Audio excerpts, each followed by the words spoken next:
a little bit of thanks.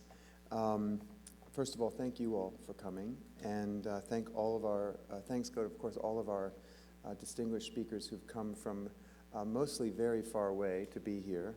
But in order for them to be here, we had to create a situation that would allow for that, and we have had incredible support from the city and the community at large, including Brown-Forman, the city of Louisville, and certainly very much encouraged all the way by our fabulous mayor, the Archdiese of Louisville, Earth and Spirit Center, the Muhamad Ali Center, Louisville Public Media, DGI, the Thomas Merton Center, Fons Vitae, Compassionate Louisville, the Idea Festival, Val Jones and the Whiskey Row Lofts, and Christy Brown. Yes, applause are well worth giving. Our festival office, run by Dr. Kathleen Lyons, along with Chris Wooten and Sarah Harris, and a tireless group of support to them, have made the back office, back of the house, backstage reality go incredibly well. And to them we also owe a big thanks, so thank you for your applause there. Since you know or might have guessed that more or less the theme of the festival is to do with contemplative practice, I'm happy to say that Father Joe from the Earth and Spirit Center has put together a handout which is in the lobby that includes the Louisville relationship to what he calls meditation opportunities and contemplative practices. It lists in a very impressive way all the opportunities, whether you're interested in a Buddhist orientation or Christian or interreligious or non-denominational, and they are ready along with a lot of other goodies, including our catalog, which we have as a gift from us to you, available along with our program. And if you haven't seen our program, please do take it home with you, as it will tell you exactly what's coming ahead, including our 2 programs this afternoon, well, one this afternoon and then one later this evening. Also, we are very pleased to tell you that we are streaming live on the internet through the festivaloffaiths.org website, and you can find any of what's happening here in case you want to watch on your iPhone simultaneously to watching here on stage. You could do that, actually, but really the point is, of course, for those people who aren't here, you can tell them if they can't make it down to feel free to look at the internet, and also everything after it's been streamed live will be up on YouTube, and already is. So if you know that there are programs you didn't see and you wanted to see, please feel free to search for them by name right on YouTube. And let's see. Are we doing the cell phone thing? Everyone want to make sure their cell phones are turned off. And then I think, is that about it for the housekeeping? Mm-hmm. Okay, and Gray's going to, this is Gray Henry, who has been my co-programmer, co-soul, and really the mastermind behind this afternoon's program, who's going to introduce to you our speakers.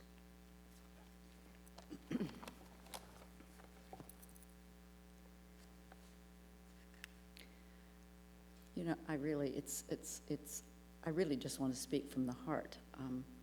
I love Arjia Rinpoche very much, and we've had a few years good friendship, and my new friend, Rajiv Mehrotra, has come all the way from Delhi to be with us. We are extremely delighted to have a student of His Holiness, who also was entrusted by His Holiness with the Nobel Prize funds to create the Institute of Human Responsibility. And also, he's a filmmaker, and he does in India incredible series on some of the great spiritual beings in that universe. So let me read. Arjia Rinpoche is one of the most prominent Buddhist teachers and lamas to have left Tibet. He is trained with lineage teachers such as the 14th Dalai Lama, the 10th Panchen Lama, and Gyayak Rinpoche, from whom he received many sacred teachings and ritual instructions. He excels in the knowledge and understanding of Tibetan art, architecture, and the Tibetan language. In 2005, the Dalai Lama asked him to become the director of the Tibetan-Mongolian Buddhist Cultural Center in Bloomington, Indiana, to which our own Muhamad Ali went for the opening. He moved to Bloomington in February 2006, where he has renovated the center and continues to promote Buddhist teachings and Tibetan-Mongolian cultural events. And any of you in Louisville who haven't visited this center have a great treat in store. Rajiv Mehrotra studied at the universities of Delhi, Oxford, and Columbia, which prepared him for an impressive career in the media, including documentary filmmaking and hosting talk shows on public television. He has also authored a number of books, several on the Dalai Lama, reflecting another aspect of his life and interests. Rajiv has been a student of Swami All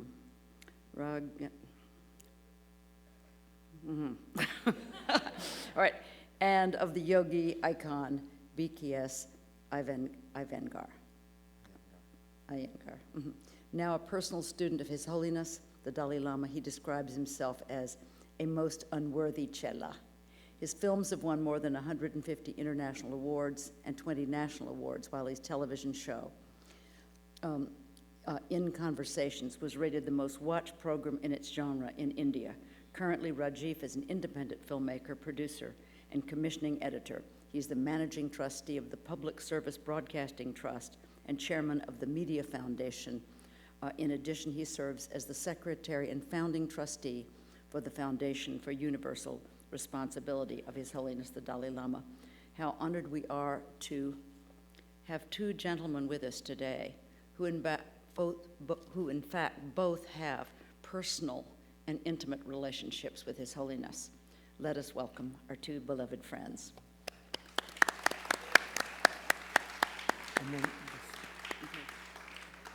And while Rinpoche and Rajiv are coming to the stage, I'll ask them if they wouldn't mind helping us manage a new tradition which we have been beginning and ending our sessions with moments of silence. So if you were in the mood, would you be willing to kind of wing it on about 3 minutes of silence that we could begin and end with the Gomang? And then also, if it would be to your liking, it would, I think, be marvelous for us.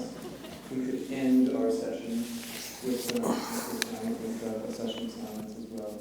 That would be great. Thank you.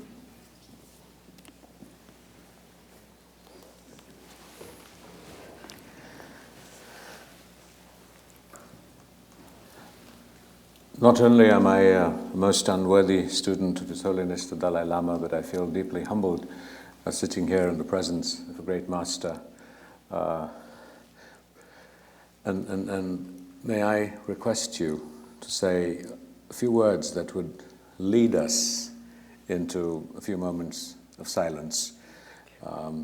Since silence can sometimes be difficult, perhaps you will give us a worthy thought or an idea that we could reflect upon silently. Thank you everyone, and thank you, Jela, give me that opportunity.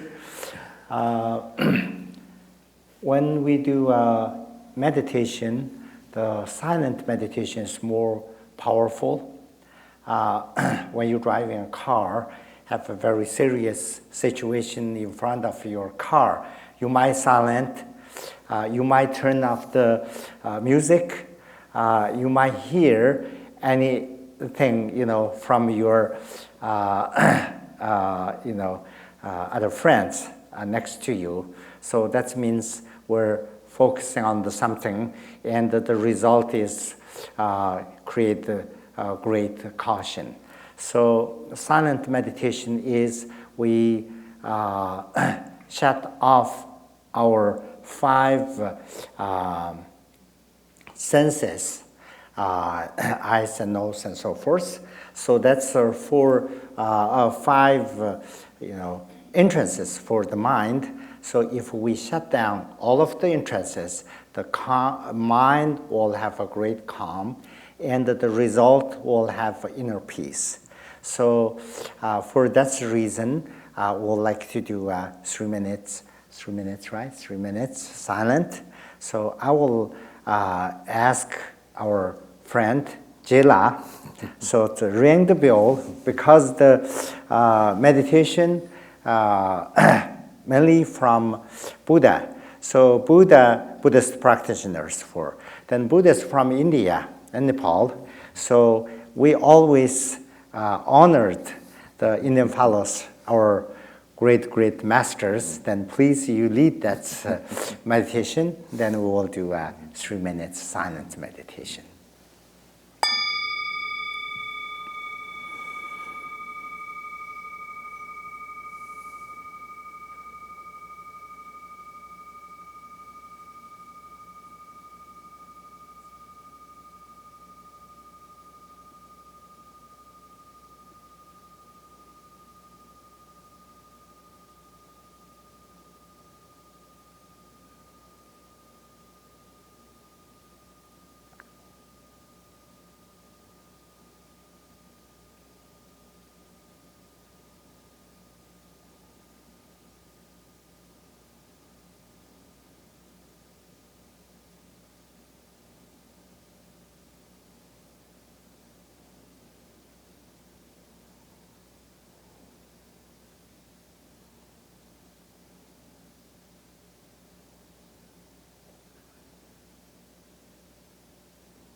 Rinpoche, the week has been dedicated to sacred silence. And why do we consider silence to be sacred? And silence, real silence, so difficult to achieve? And not just the absence of sound, but something, a deeper, more meaningful silence. And sometimes silence shared can be a very powerful communication between a student and a teacher. So could you illuminate for us the relationship between the sacred and silence? Thank you. My understanding for the silent, actually the silent, I just mentioned before, so try to shut off our other 5 entrances. Then let the mind calm and meditate on one point.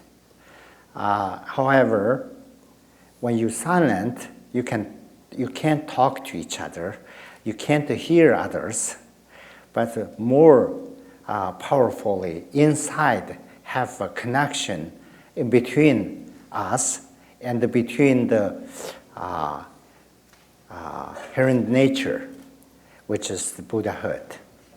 So the meditation for us very important, especially the Tibetan Buddhist emphasizes two kinds of meditation. Single point meditation and analytical meditation.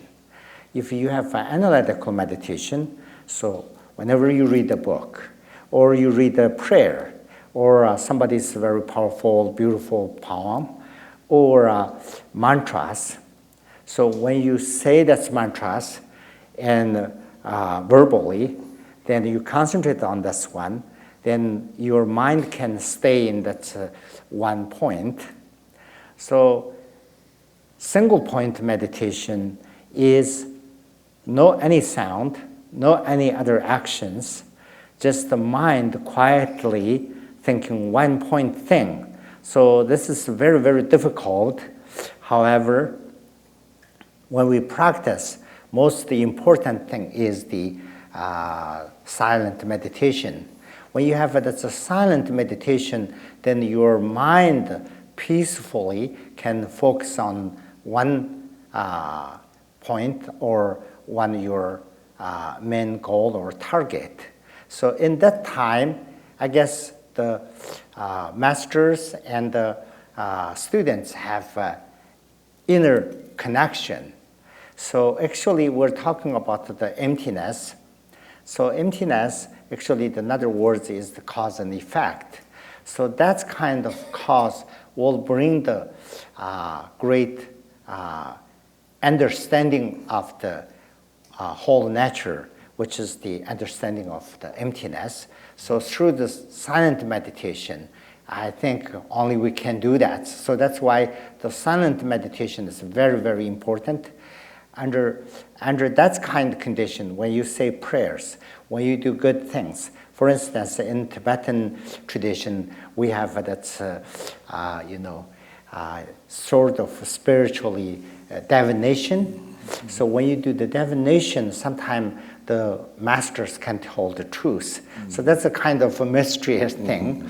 However, under that condition, they will know something. So sometimes we always say that you read my mind. So what kind of condition you read that person's mind because of the silent? So I guess that silent meditation is very, very important, also very, very hard. Thank you. The Tibetan Buddhist tradition from the Eastern civilizational heritage of India has the most sophisticated mind training techniques. Exactly. And as you yourself said that many of us idealize mental states, but we find it very difficult to achieve. We listen to the words of a great master, we hear them, but we aren't able to convert them into our deepest reflexive responses. So you might say that be silent, but we don't know how to be truly silent, or that anger is a negative emotion and we should control our anger, but we don't know how to control our anger. And I think that also is a reflection of teachers, that you will have people who are erudite scholars of the teachings, but unlike people like His Holiness the Dalai Lama and other masters such as yourself, actually embody those teachings and give us the hope and represent the possibility that it is achievable. We will come to some of those, and we will open this up to the audience later, so there will be an opportunity for questions for all of you. But going back and starting perhaps with your own story, you were discovered at age 2 as a reincarnation of your predecessor, but very soon, the repression, Chinese repression, started when you were, 8 years old. There was a cultural revolution was happening by the time you were 14.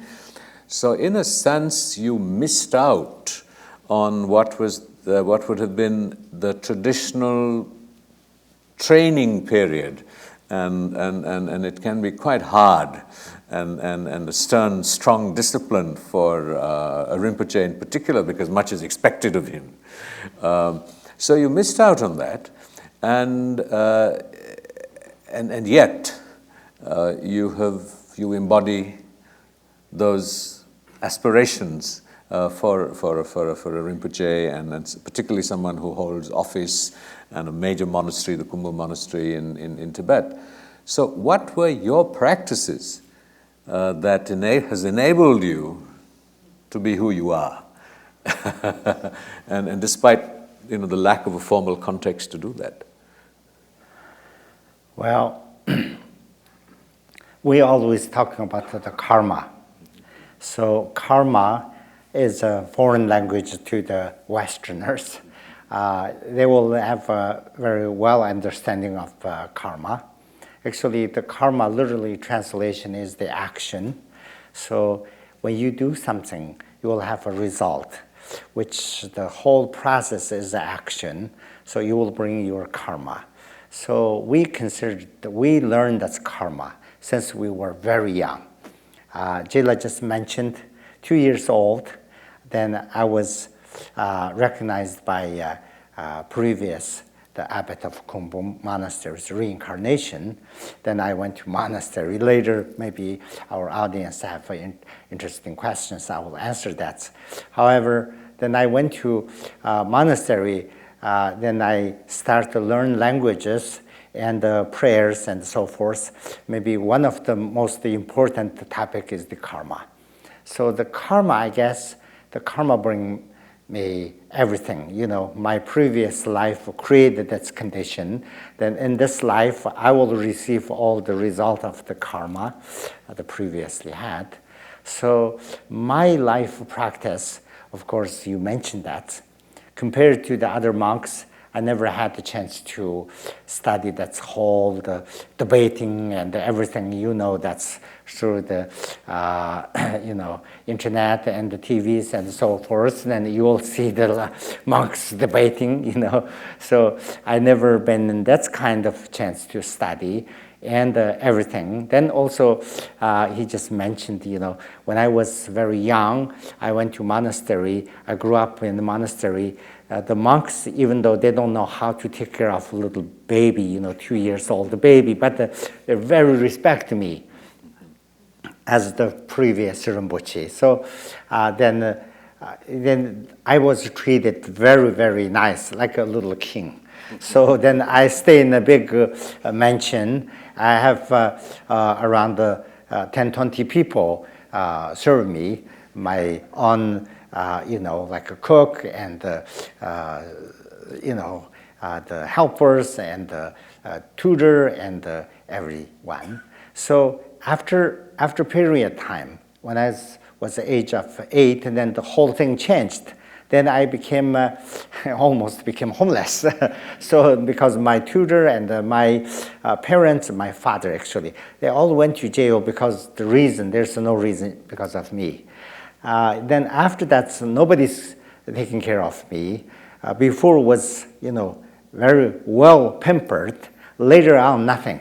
So that's a big change. So then I spent 16 years working in the field as a farmer. So then no freedom. That's all. I'm looking back to them. This is my chance, my karma to practice. Actually, I practice a different way. So every religion in this world, they have their own point of view of their understanding and achievement and practice as well. I'm thinking myself, compared to our elder monks, I never had this chance. However, I had my own way to practice.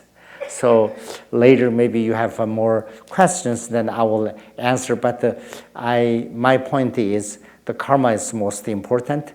Then the karma made me, already made that arrangements for me. So of course, I additionally can make more, and that's become more maybe meaningful and maybe busier.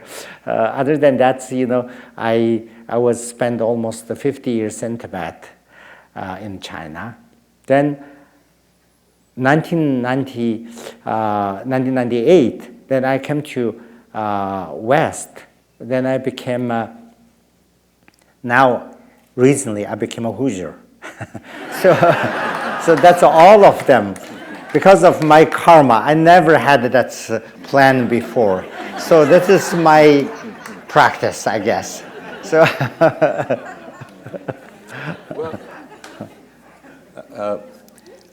you've talked about karma. Yes. And what's implicit in that, and I think that is a topic that is, certainly interests practitioners and perhaps non-practitioners tend to be very skeptical, is the notion of reincarnation. You are a reincarnate Lama, and what you're really saying is that it was your karma, or karma of your predecessor, and I think there's an area of confusion whether you were or are a reincarnation, the you of the previous Arjia Rinpoche. So what is reincarnated is a question that we find very, very difficult to understand. I can see the basis of causality, that something creates something else, and so if we start going backwards, then and you have most amply demonstrated that it has to be is a carryover from a previous life that you were able to so quickly assimilate in this life teachings, or just bring them back to consciousness. But what is reincarnated? Is something reincarnated? Is it an entity that is reincarnated? Is it a quality that is reincarnated? Yes. I will try to answer that, because so often when I talk to people, they always ask this question. So that's our Jila also, I guess, interviewed His Holiness many, many times. Then also great masters. So then he asked me that same question. Actually, my understanding is you want to share that idea with others. So that's I don't know. So the reincarnation, of course, for the non-believers, very difficult to explain it. Then the reincarnation Buddhist idea is everyone, even the animals, even your dogs, you might have wonderful dogs, accompany with you. So all of them have a rebirth. So the rebirth, not necessary to find them, also almost impossible to find every rebirth to recognize. If you try to find your dog's reincarnation, that's maybe a little hard. Maybe through the procedure you might find some information, but the idea is when the great masters in Tibet, when they passed away, they try to find the reincarnation of the master to continue to hold the lineage and giving the teachings and the practice. So this is the main goal. We did that. So for my own case, people so often ask me, so you're the reincarnation of the seventh Arjia Rinpoche. So the Arjia means in our local language, in Tibetan, is father. So the father is very interesting because, they call me all the time Father Rinpoche, right? Arjia Rinpoche, Father Rinpoche. So when I came to West, I met some dear friends. So those are Catholic fathers. So we call them father. Then when I call Father Richard or Father so on, then inside me, I'm thinking, same as my name. So, so anyway, I'm the father of the Lama Tsongkhapa's father's reincarnation. So then people so often ask me, you're the reincarnation of Lama Tsongkhapa's father. You must remember your previous life, you know. You might know that. You might know you can recognize everything, or then, unfortunately, I always said, no, I can't remember anything. However, there's a very interesting thing I would like to share. So some influence we had. I would like to share a little story. So my previous Rinpoche is a very great scholar. He unfortunately passed away very young in his late 30s. Then he's a scholar. He just only focused on, studying and writing and reading, almost as a Buddhist nerd, I guess. So then his two friends are very different than him. They study very well, but they do lots of different things, painting and doing the sand mandala and so forth. So then he always, kind of blaming them. Said, you should study more when you were young. You shouldn't play like those kind of nonsense thing. He always say that. So anyway, after their graduation, traditionally in our monastery, we have to make a sand mandala. When they make sand mandala, he can do anything because he never learned that thing. Yeah, the statues and doing this person and the animals and everything in this mandala, he can do it. And then he was really kind of disappointed or a little regressed. So then he said, oh, the art is very important too. I should learn it. Then what can I do for you? Then he making notes and so forth. So later on, he always make a wish, like in my next life should be an artist too, because this is very important. That's he always making that kind of inspirational prayers. So when I was young, I never been to school and studied this art and architecture and everything. So kind of by naturally, I learned those kind of things. Then one of my uncle, he is the classmate of my previous Rinpoche. Then he said that is the karma. This is the, kind of something from your previous life. So that can be evidence for you. You are the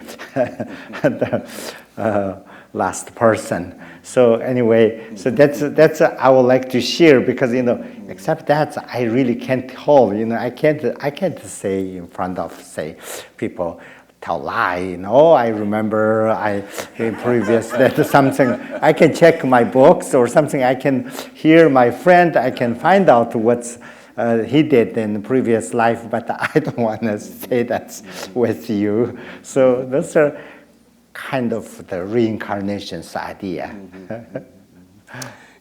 So you must be one of the few Rinpoches who in some ways are perhaps, not a very happy phrase to use, but say grateful to the Chinese, that you didn't get spoilt, being indulged as a child, and that you were put to work on the farm.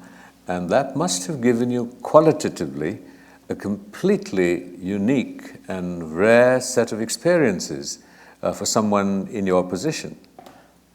Right. So what did you learn from that? And in what ways was that period?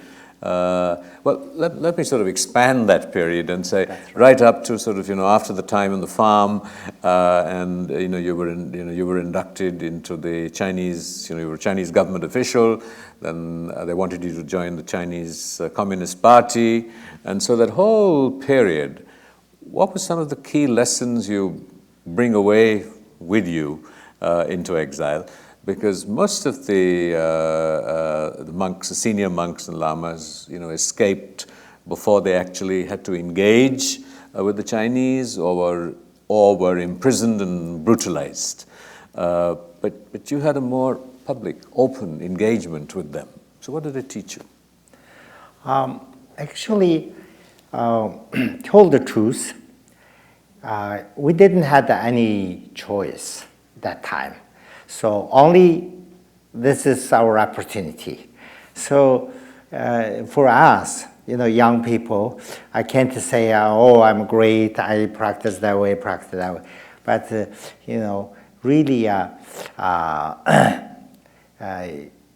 kind of had great messages and encouragement from our teachers, masters. Those people very, very special to me. So I just mentioned one is the Arjia Rinpoche, who is my uncle and the previous Panchen Rinpoche's teacher, main teacher. During the Cultural Revolution, he and we all working together. We are staying in one, what we call the production team, kind of concentration camp. We're in the same place. Then another person is my own teacher. Actually, that's very interesting. My own teacher is the Mr. Noble, Professor Noble, or His Holiness older brother, his teacher. So then we both are same teacher. When he left in 1950, then I was born in 1950. Then I went to a monastery right after. Then the monks invited him as my teacher. So that's why we both are same teacher. So anyway, those two people very, very influentially for my life. So their practice really, really, I learned something. They when they work in the fields, not easy, especially the Arjia Rinpoche with a hat. So that's the idea of a hat. That's a Chinese communist creation, so you never know. So the hat, physically, sometimes you have to wear a very tall hat. Usually they made by a newspaper, so they have a name on it. They kind of torturing you. You have to have that's insulting you and denouncing you. Then you have to wearing that hat. So sometimes without that hat, physically nothing there. So they named that person have a hat, then that person have no freedom. So if you go somewhere, you have to ask permission. That's kind of house arrest, So he has this hat. So he has to report to the officials so often. So he doesn't have any chance to go to different town and like that, only work in the fields. Then he always teach us.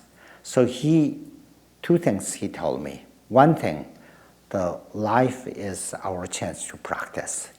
Every day what's happened, that's you can practice. So this is very important. Then the second thing, he always encouraged me to study, learn. Even during that Cultural Revolution, almost we can't hear any, we can't have any sutras and Buddha statues, no way, you can't have it.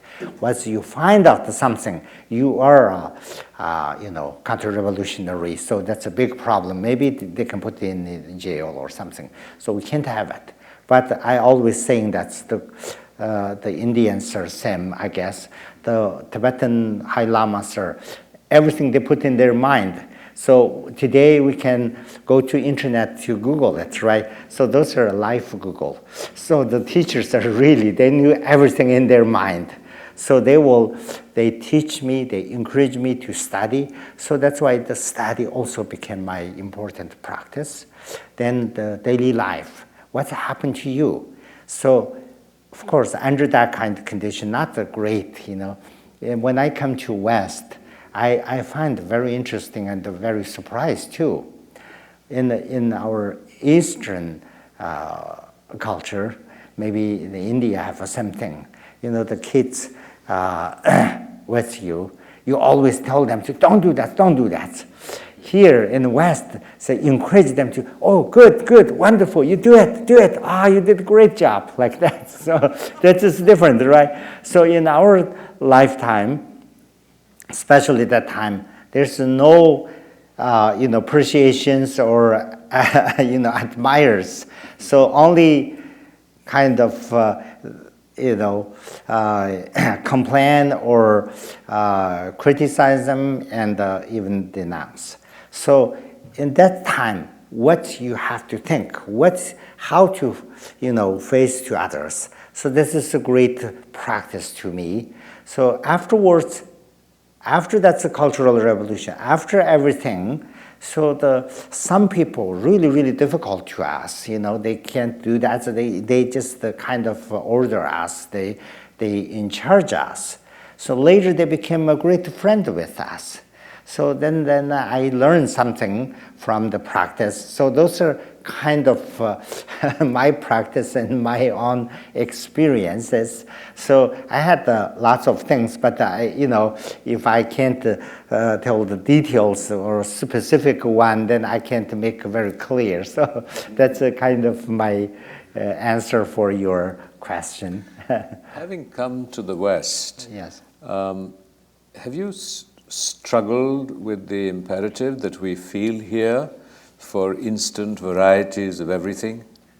Which really means that in your tradition, and we're talking here of lifetimes of effort, and even within this lifetime, the long, extended sadhana that you have been through so that you are who you are. And many of us, aspire to be like you, to be like His Holiness. It sounds very precocious, but I think that is what the Buddha taught, that he was human and that any one of us can, through practice and effort, get there. But I think we tend to lose sight of the fact that what he was also saying was that, we're talking in terms of eons of time. And we in our society today are looking at weekend courses to enlightenment. How do you deal with that?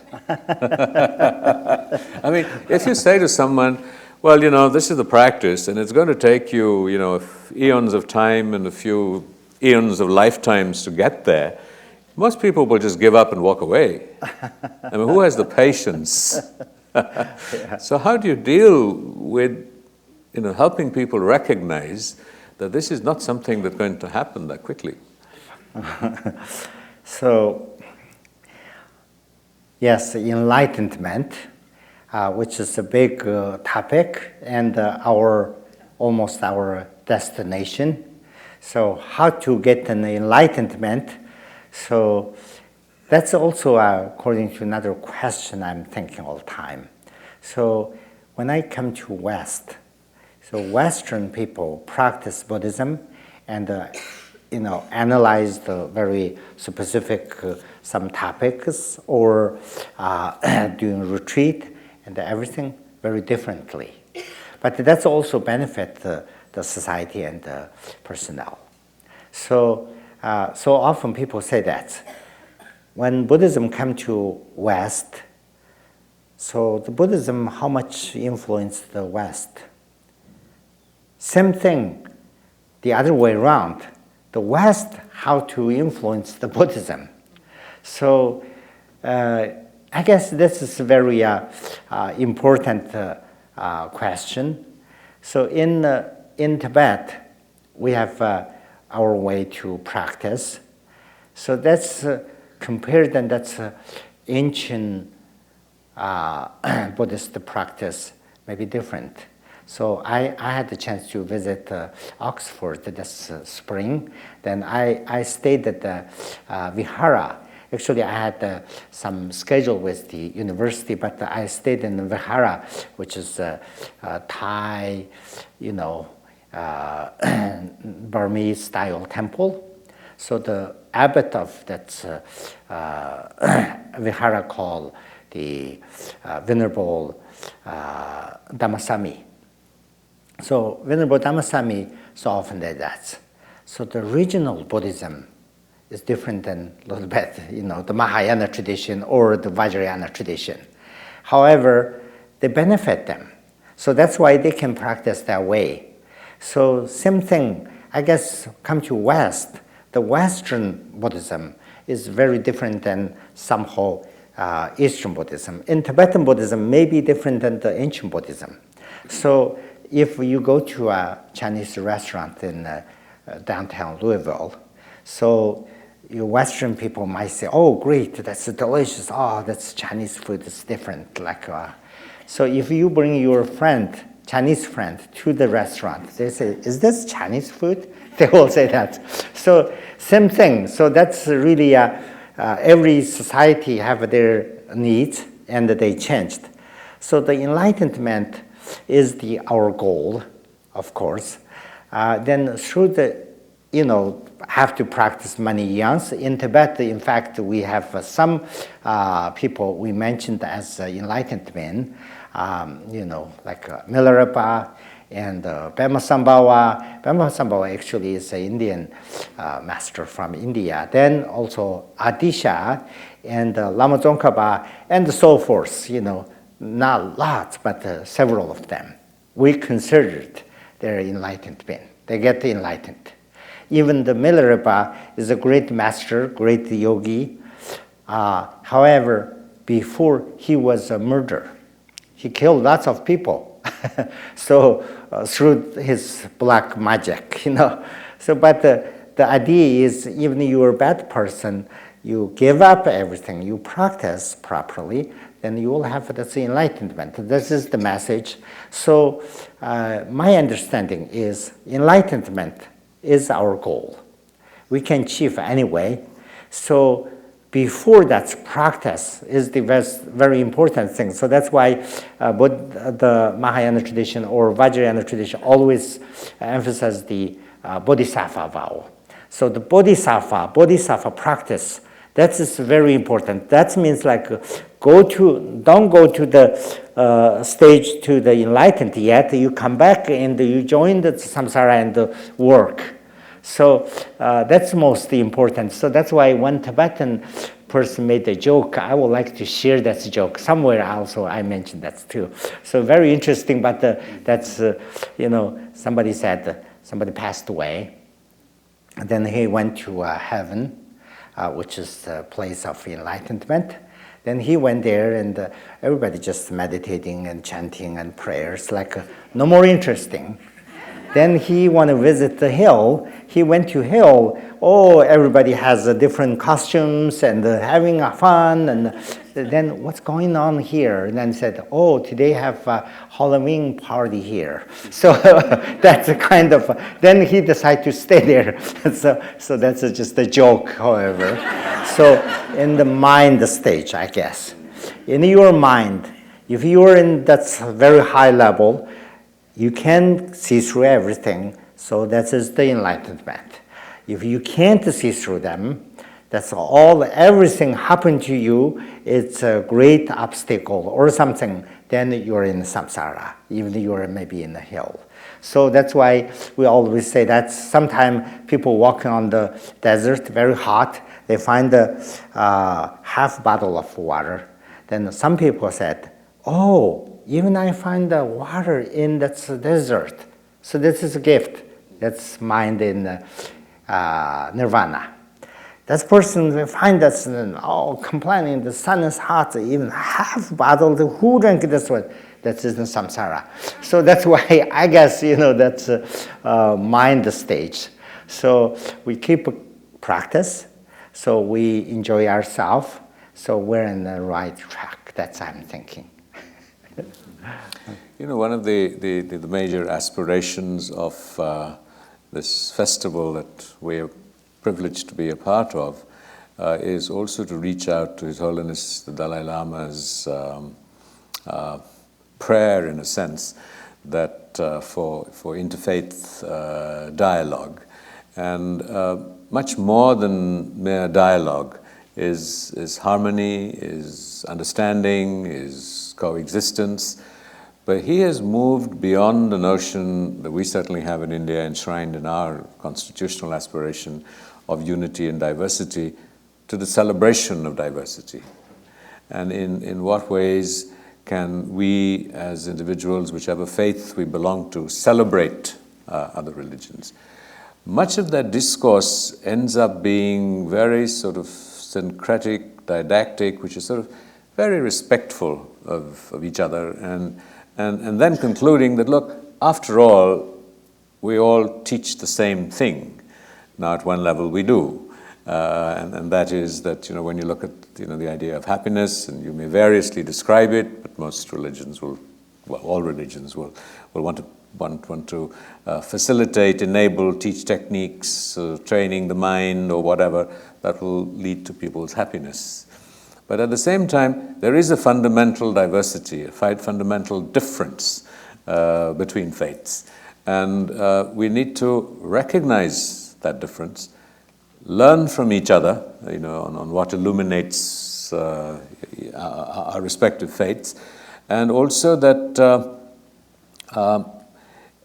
not to become spiritual tourists, in the sense that we go and take a little bit from here, a little bit from there, and put it all on our mantelpiece, and then have a new composite, and that is dangerous. You have been working in this area at Bloomington, and I'm going a little aside that when it's an important reference that when you mention Takstar Rinpoche, the center that you've taken over was really his baby, something that he founded and ran, and I think that's why His Holiness is very keen that you take it on, even though you twice politely were reluctant to get back into that kind of work. But staying with the interfaith issue, that what are some of the problems and challenges? If we were to stop being nice and say, well, it's all wonderful and everybody's coming together, what are some of the real challenges? And I will just give you one example that, working with His Holiness, that we came across in India. And as you might know, that His Holiness is very, very keen on the idea of secular ethics being introduced in schools. And, there are courses at Stanford that they have evolved. They've evolved the protocol that they're teaching. It's a credit course. And so he was very keen we do this in India. So we got together a group of religious leaders and said to them that, look, this is roughly what the protocol is, and what do you think? And there was a unanimous rejection of it. They felt that no. Somewhere they must have felt that they were threatened, that if we began to cultivate values in a manner that was independent of faith, what would happen to their faith along with other faiths? So what has been your experience? What do you find or feel are the greatest sort of obstacles to the nurturing of real interfaith, the celebration of its diversity? This is a very important question Jila just gave us. So some other occasion, people also asking that. When you practice the interfaith program, what is the hardest thing? So the great thing we have lots of things. Later I will share some of them. But the most, biggest or the obstacle is if someone say, only my way is the way. If you think that's way, this is a little bit difficult. That's the most obstacles. That's a black your door, you can't get in. So maybe in Tibet, some Buddhists also thinking that's way too. Maybe that's, if I'm still staying in Tibet, and the Chinese government never come, and we still practice that way, maybe I'm thinking that's way too. Because the only Buddhist can do and the others can't, or even we don't have any connection. We don't know what's going on this world.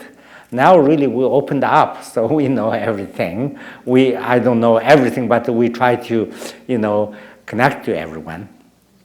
So my saying is, if somebody say, only my way is the way, other way may be wrong, or maybe go to a different direction, that's really difficult. We have to work on this one. So I will make a little example, a little story I would like to share. So when we were in Bloomington, somebody came and knocked the door. And then we opened. Then right away, the couple is very wonderful people, older, very gentle. They bring some brochures and material. They said they try to teach us, the other religion. Then, because they're definitely, obviously, they're elder than us, so then we have to show the respect. We can't just say, oh, no, or close the door. We can't, right? So, we've been polite, smiling, and just yes, yes, yes, like that. And then later, then he left. Then after a couple of days, knocked the door again. Then open door, and that's the same person. Then we invited them and come in, and we sit down, and they talk. You have to be, that's tradition, otherwise you're in difficulties and so forth. Then finally, then we said, we're kind of very obvious. We're wearing that kind of robes. That's really difficult to, change and everything. We greatly respect. In our altar, you can see. That's I'm truly, I would like to share. In Bloomington, after His Holiness handed over the center to me in 2006, then one of the important message he said, you have to, encourage and practice the interfaith practice. So that's why in our altar, very special, of course, Buddha is the main person there, but both sides, we have different religious, sacred objects there. So that's no problem with us. Then I mentioned that too, but they said, well, okay, but you have to be. So then later we became kind of a closer friend. Then we said, what's the matter? Then asking him, said, you are going to hell. Oh, I see. Maybe not. So, then his concern is if you're, then he also have a concern. If you're not going to, if I can't convert you, maybe I have a problem. Maybe I'm going to hell too. So then I say, well, I understand your situation, but that's way a little bit hard. So I always thinking the interfaith, different practice. We all have the same goal. Our goal is metaphor. We're climbing a high, maybe Himalaya, maybe that's Mountain Everest, maybe. So we pick different directions. We take this direction. We take this direction. The final goal is we're going to meet on the tip of the mountain. So that is our goal. So we have a different direction, we have different experiences, then finally we'll meet together, which is great and goodness and harmony and compassion, loving kindness and so forth, all the language, all the term, all the practice, all same. So when you climbing, then while you have different experiences, maybe you have a little bit obstacles, maybe you have smoothly go through those places. That's only our own practice, only our own experiences. We can't use this as obstacles. I always say that Buddhism or religion, all religion, is a wonderful thing. If you use that religion as your practice, you bring the goodness to the society, to your personal, that's great. Whenever you use that religion as a tool for your some special goal and gain your some kind of purpose, that's not really a good reason. So, in fact, different religions, we have lots of differentiations, of course. But we also have lots of similarities there. So I have a dear friend who is, unfortunately, he passed away. He's a Catholic brother. So the brother, he always said that I'm a Catholic Buddhist. So I don't know about that, but so that's really, he always said that. So we have, he come to our teaching all the time. Then we invited him to our different ceremonies. Then he also invited us to their mass and different things. We went there too. So then we find out to have lots of similarities. Then at the result, for instance, like several big important similarities. So the Catholics and the Vajrayana almost have similarities there. So that's one person that's earlier in early 1800 or 1700, they went to Tibet, they said, in this book he mentioned. So he wanted to convert some Tibetans there. Then at the result, it doesn't have any good results. He didn't do anything. Then in fact, he went to a monastery, he saw those ritual practice, and then said, I don't need to do anything. This is a different form of Catholic. Mm-hmm. So then he come back, they said. So anyway, we have lots of similarities to that. Then the Mahayana and the Chinese and Korean tradition, Japanese tradition, and that's Protestant has similarity. You know, that's a simplicity and the altar is simple. I went to Europe and visited some great church, and I had a great disappointment there. Before was a Catholic church.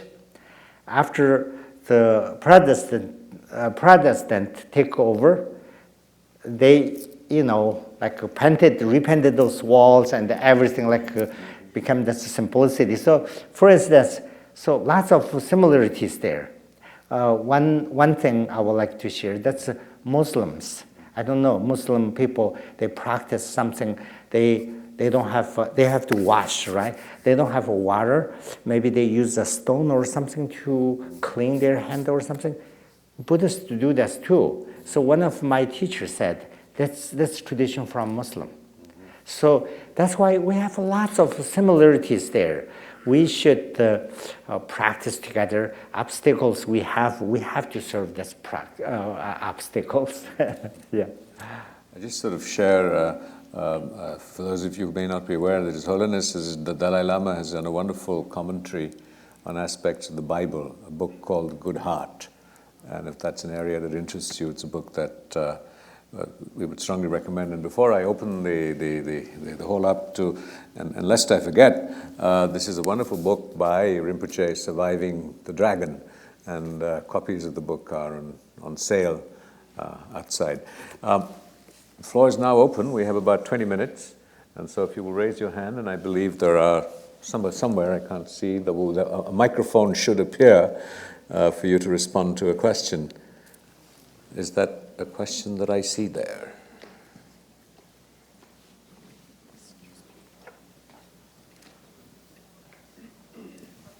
I would like to ask Blessed Arjia to tell them the story about how you got out, how you just made that airplane leaving China. It's a very exciting, scary story. Tell them what happened and why you had to go and how you got away. Thank you. So I was on the way somewhere. I saw a movie on the airplane, which called Argo. So then I'm very excited, and I have to, go through all of the stories. So my story is not can't compare that, kind of Hollywood result, but something. Thank you just mentioned. So when I decided to leave, which is 1998, then because we had two Panchen Lama's reincarnation come up, and then of course the Chinese government appointed one. Then we're not happy with that, so we don't believe that. So then the hard thing is they asked me to be his tutor. So then I decided to leave. So then when I decided to leave, then how to get out the country, this is very difficult. Then I talked to my friend, said, that's a very dangerous choice, you shouldn't do that. Then finally, I talked to my friend, Christine. Then Christine said, okay, so lots of conversations. I have to make them very short. And then later said, the only place you can go, which is Guatemala. So then why Guatemala? Then I want to go to U.S. because U.S. more stronger. Maybe I ask a political asylum right away, then maybe more safety, so forth. Then said, you can't go there because you can't get a visa. So fortunately, I have a passport and everything, 5 of us. Then finally decided to go to Guatemala. Then I kept wearing this one. I'm wearing civilian clothes, not like your clothes too. So, but like businessman, like a tie and shoe, and I even had a little mustache. Then I wearing dark glasses. Then this guy has like a businessman, 5 of us. Then we talked to this airport. So only one airline can go to Guatemala from China, which is KLM. So directly can fly there. They don't need a visa because the reason Guatemala and China doesn't have a foreign relationship. So that's why they don't need a visa. You have to have an invitation from the other side, Guatemala. So I have a friend, Peter. He sent an invitation letter to us. So we have this invitation letter, and then we went to that tickets office, and then it says that, oh, there's the tickets available for tomorrow. Okay, tomorrow morning you will come, then we'll give the tickets. Then tomorrow morning we try to leave. That's whole night I can't sleep. I'm so scared. If something happened, then that's whole life maybe in jail. I don't know what's going to happen. I can't tell. So, but I have to leave. I decided, right? So 5 of us, then 3 of us next morning supposedly directly go to the airport. 2 of us go to the office to buy the tickets. So next morning, big obstacles, big snow in the Beijing. We're trying to from the Beijing, China. So then we jump in the taxi, then we in the great traffic. We stuck there, and slowly going. Then 2 of us went to a city to buy the tickets. Then we calling each other, what's going on, what's going on. Then barely we get in airport. Then 2 of them went there, maybe afterwards they get there. Then we calling each other. And then finally they said, we have the tickets. And great, come. Then by the time almost 2 hours spent, so the airplane leaving around 11:40 or something. Then almost 10:40 or something. Then the great loudspeaker already announced that the people to Guatemala prepare to leave. So then we're leaving. At the same time, I'm so scared somebody might recognize me. Like I have a hat. I have to pull down a little bit. So then finally they came. Then they're great. Then we just leave, go. In the West, for instance, you travel somewhere, you have a passport, you have tickets, and then you just take off. So in China, no. You have to go through the checkpoint. That's the most dangerous thing behind you. So then how? I'm really, really scared. Then fortunately, because of that snow, lots of people stuck in that airport. Very big, crowded. Then the officials are very busy, in checkpoints, like, go first, quick, faster, like that. So that became a good thing for us. In Buddhism, always say that some obstacles will become a good, chance for your practice. So that's they call what they call the.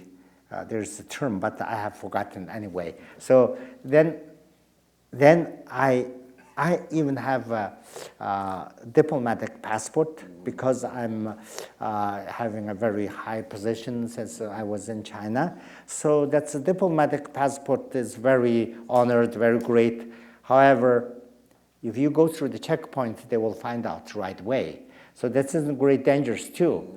So then I put my passport in between our 5 people. That's the passport. Then we just sneak in. Oh, so scared. Lots of prayers. Then finally, because that's big crowded, then just stamped and just go. And finally, we went through that checkpoint. Then we will get in. Thank you. We get in that airplane. Then another scary thing. So when we sit on that airplane, the door never closes. The door keep opening. The music's on. Then in my mind, all the bad movies starting. So the police came and they try to catch us and everything. Then I thought, now in a bad situation, maybe they already find out.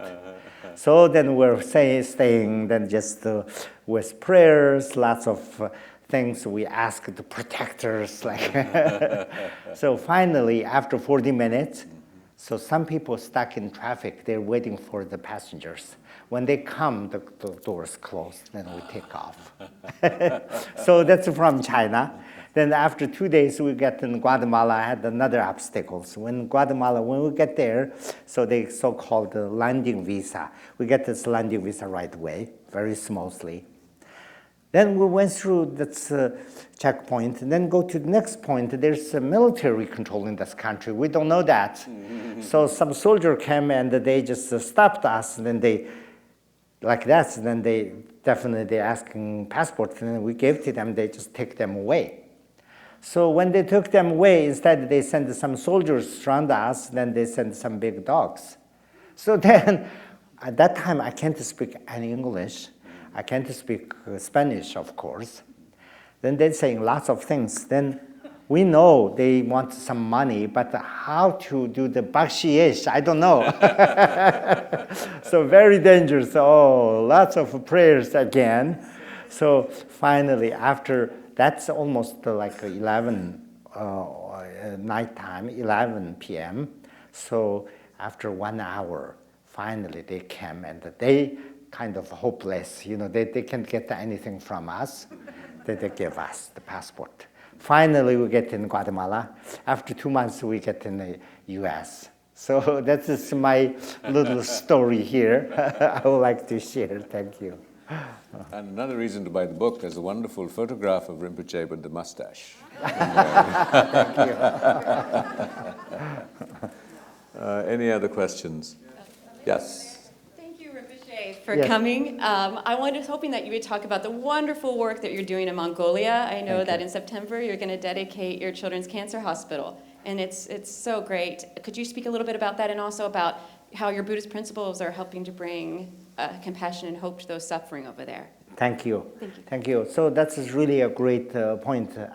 If you don't ask, that's I have forgotten. That's a big mission for me. I have to tell this one. So when I went to Mongolia, people have a confusion. I'm a Mongolian person. Are you born in Mongolia or? No. I'm a Mongolian descent from Tibet Plateau, from Tibet. So like, like Africans in America, like that. I'm a Mongolian in Tibet. So anyway, because of the political issues, I can't go back to my country to visit. And then 2006, I visited Mongolia. So when I visited Mongolia, it's a great thing. Then the free country, democracy, and everything. So then one thing, a little bit, kind of questioning me. Then after 90s, in Mongolia had the freedom, so the monasteries reopened. So they had barely had the 150 temples. So all the temples are kind of little conditions are a little poor, and they're doing lots of renovations and so forth. Then also I find out lots of Christian churches around there. So then I asked, they said they have 200 Christian churches there. Then last year I visited there, the monastery, Tibetan monastery, Buddhist Mongolian monastery is still the same. But the Christian churches are mostly like a Korean community and the Mormons there too. So they increased. Like now they have 600 churches around Ulaanbaatar. So that's a great thing. Then lots of monks are worried. They said originally we're Buddhist. We should be a Buddhist, Why does Christian churches come, Christian, missionaries come here and kind of converting us? So then, I said, maybe people have their own choice. Really, they benefit the society, they will follow. You can't stop. In fact, you should learn something from them. Maybe they're doing something great thing. That's true, because the Christian churches, one hand, they're, converting people and so forth. I don't know about that. That percentage is still low. 50% of them practice Buddhism. 30% is non-believers, then rest of them different religions. So that's, anyway, they're doing great things. Like they're building hospitals, they're building the schools, and they take care of the, orphanage, like that. So then we decided to have a little cancer care children's, center in the Ulaanbaatar. So that's became a great thing there. So lots of people supporting that. Then last year we started that. Then I'm doing fundraising for that too. So that's not really comparing other religion, no. I'm thinking we should do the interfaith practice. We should, shoulder to shoulder, we all work together. We have to learn the great things for the other religion. We have to benefit the society. So this is very important. So that's why the Cancer Care Center started last year. So whole together, is a 7 floors tall building. Then 50 rooms there, because the cancer, especially for the children, is a big number there. So that's really scary. Why had that problem? I don't know. They're telling lots of reasons, but I don't know which one is true. But anyway, they have lots of problems there. So the hospital today, sitting there, they can host just 10 to 15 kids. So they need 30 beds for the cancer victims. So then I'm doing that. So also I'm selling that book. You can buy more copies. You can read my, life story. And also the proceeds will go to the charity work. Thank you. This year we'll finish. Thank you. This is an example of manifesting your bodhisattva. Thank you. Aspect. But talking about cancer, it's a predicament that we come up against a lot, that someone who isn't a part of, say, the Buddhist tradition, or believes in reincarnation, or believes in karma, and they get cancer, and they come to a teacher, and they say, I am suffering from cancer, why me?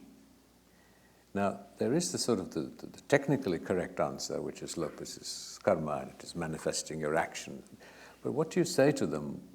How do you handle a situation like that? Someone who doesn't believe in reincarnation. And it seems brutal to say at that level that, look, this is a consequence of your previous actions, even though it might really be so. That's really, that's karma thing. We believe that way, but however, for that, I always saying one thing. So we say one of the practice they call the exchange one to another. So giving and taking, we call donglen. Donglen. In English, we say tonglen or something, but anyway, that's a spelling thing. So giving and taking. So whenever you have something, you should give to others. Whenever they have difficulties, you should get it. So that's for the practitioner. This is a very important practice and very helpful. So whenever that person have difficulties, you should take it. Physically, you can take, but mentally also. So when we get that cancer, if you say, oh, why me? No, then more suffering, more difficult. Instead, say, we come to this lifetime, so that lifetime is limited. So when I have this kind of great disease, what can I do?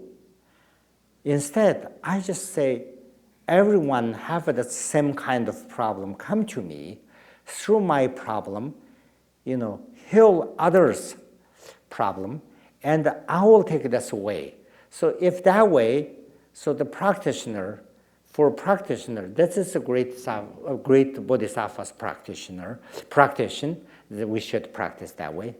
If you don't believe that's Buddhism, at least that can release your suffering.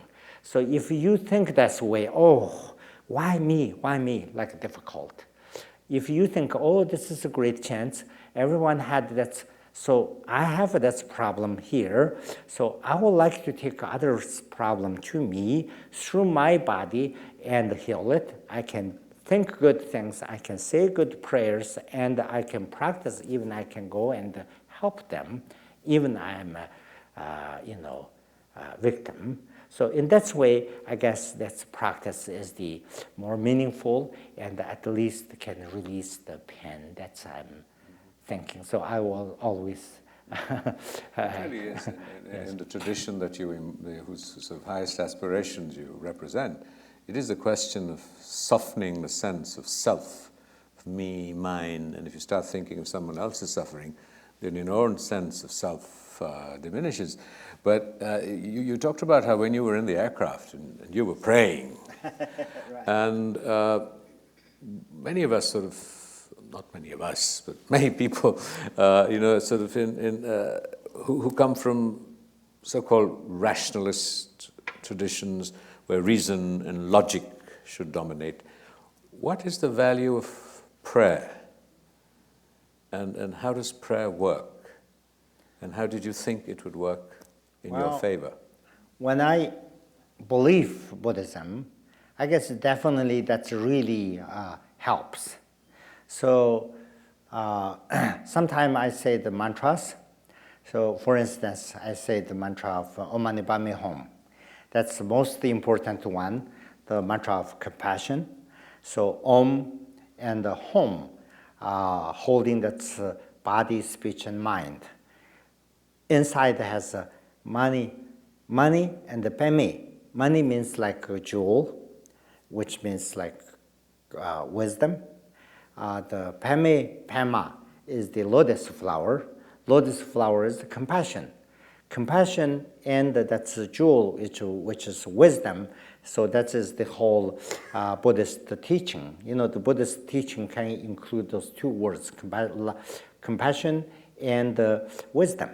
So that's Om Mani Padme Hum, body, speech, mind, holding the compassion and the wisdom. So when I say that's a prayer, so that's a meaning, itself is very important.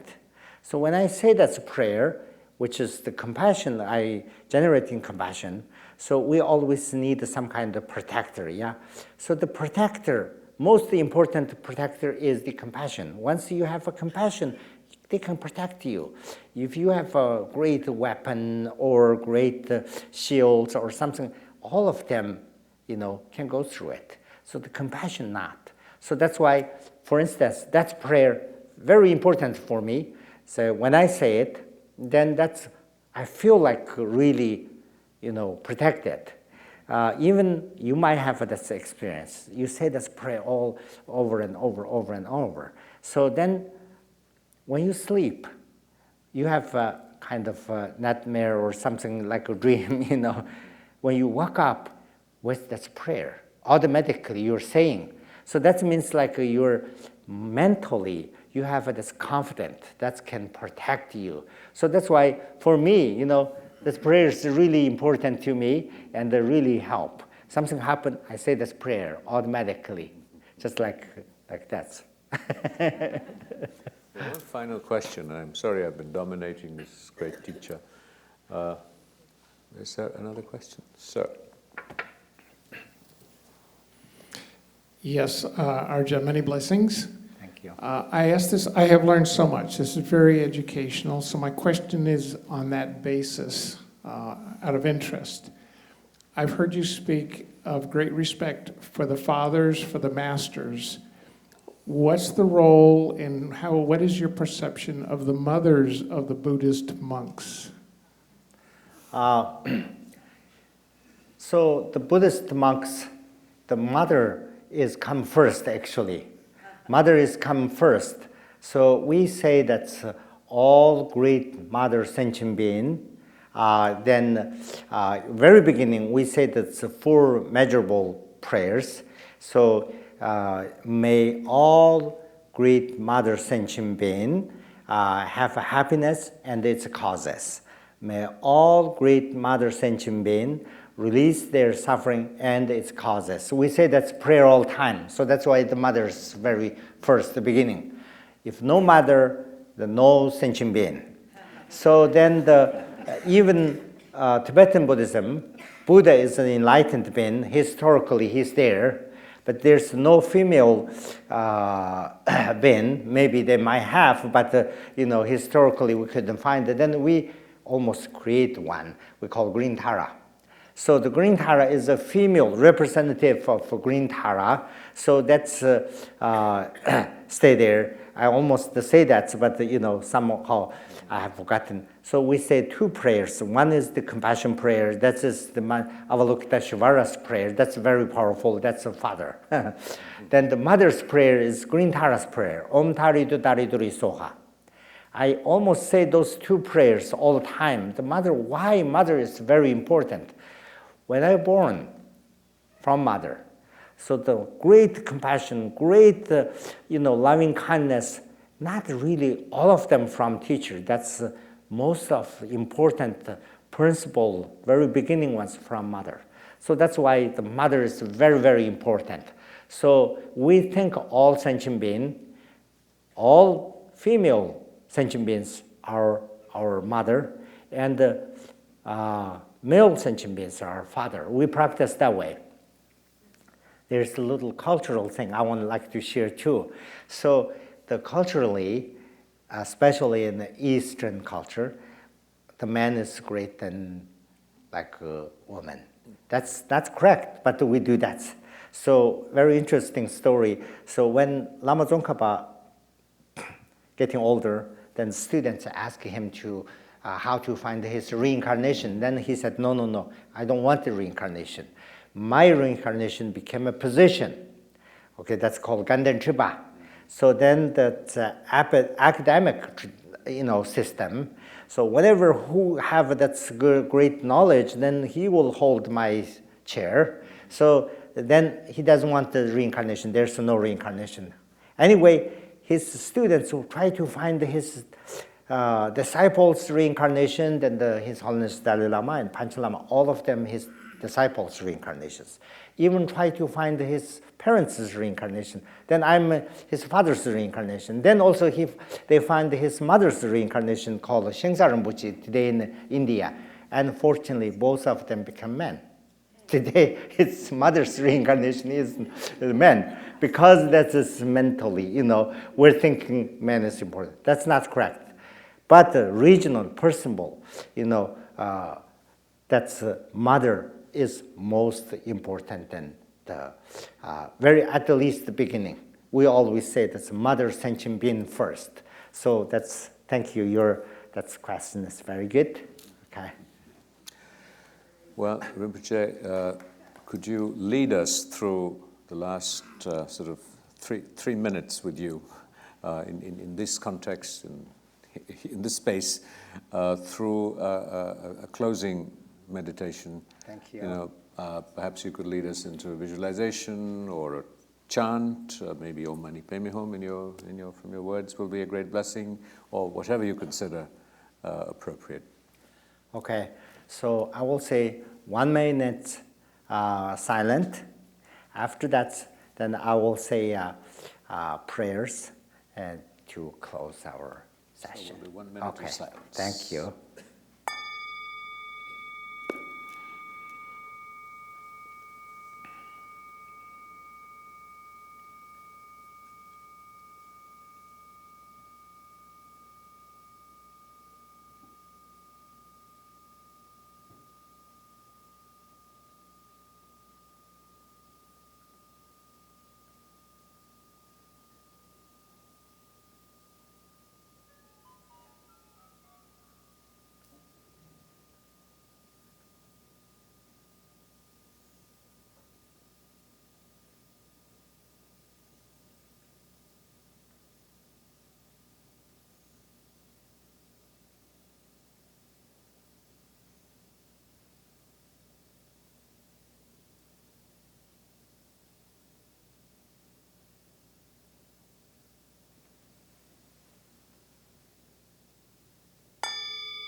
Chunji Magi Kundo Garai Zosan Jiji Wela Jan Tuji Janji Rola Zi Janri Zilai Janzalo Om Mani Padme Hum Om Mani Padme Hum Om Mani Padme Hum Om Dari Du Re So Ha Om Dari Du Re So Ha Om Dari Du Re So Ha Chanjo Samjo Rinpoche Ma je ba nam je jo re je wa nyam ba me ba yang gong ne gong do be wo re jo. Thank you, Rinpoche. We learn as much from you, from who you are, as much as what you have shared with us. We're deeply blessed.